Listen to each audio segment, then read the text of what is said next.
This is 21.5 Sportsman at Norcal Hobbies. This is a really fun place. This is actually quite a technical track, this one. It's quite a change, but one of the exciting things is that we went from 17.5 to 25.5 in Sportsman, and I'm running the Hobbywing V4. So this is the V4 21.5, and I must say, I really do like this motor. I used to be running a Trinity 17.5, so I can't do a one-to-one comparison. I've run the 21.5 on Mini or other vehicles. There I got caught up a little. Actually, that's going to cost me. There's another instance. So that's pretty much going to cost me podium. That's a spoiler. But going back to the Hobbywing, this is a surprisingly good motor. Do watch my initial unboxing and review where I plug it into an analyzer and go over KVs and all that good stuff. The only thing I don't have yet is the Gauss on it because I don't have the Gauss analyzer.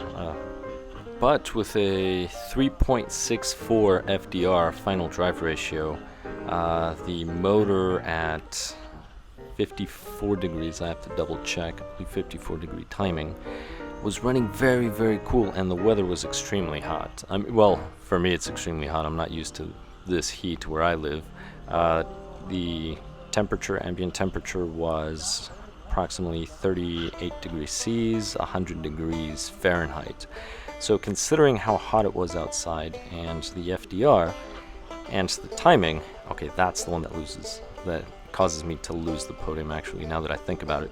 But anyway, talking about all of that, the motor actually ran cool. It ran within a normal temperature range, which was amazing.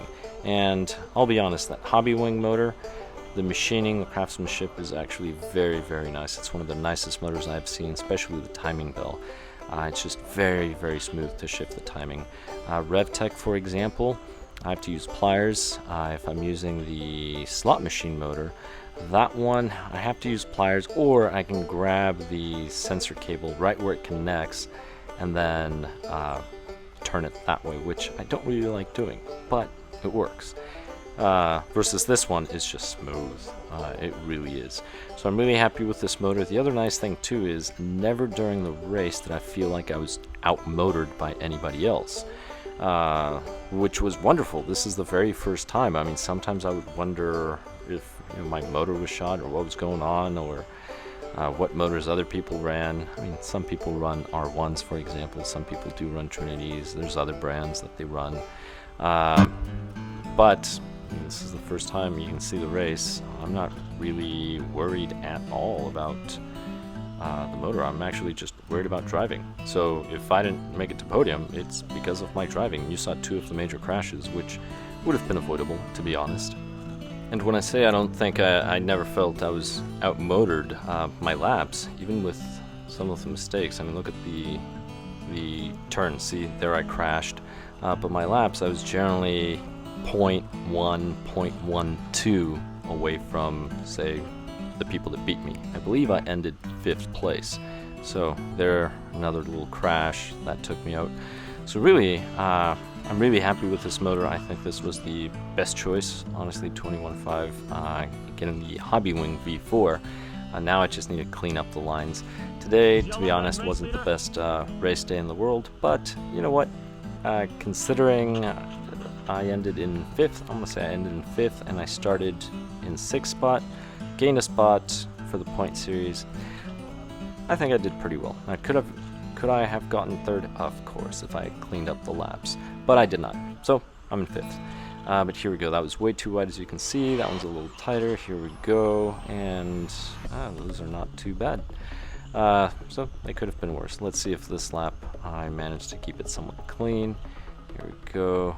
Kind of hit the brakes. I was afraid I might step in a little wide, so I keep screwing that one, and this is nice, a little wide, but in general the car handled well for the most part. If it did not, it was just driver error, such as that turn.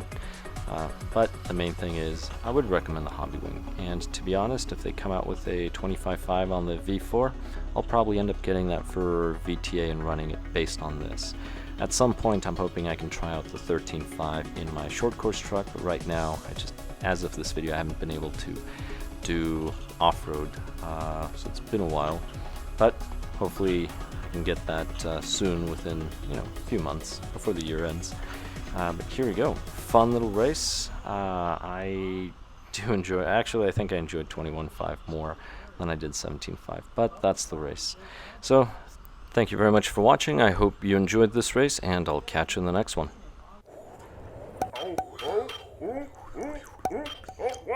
Oh, my hair!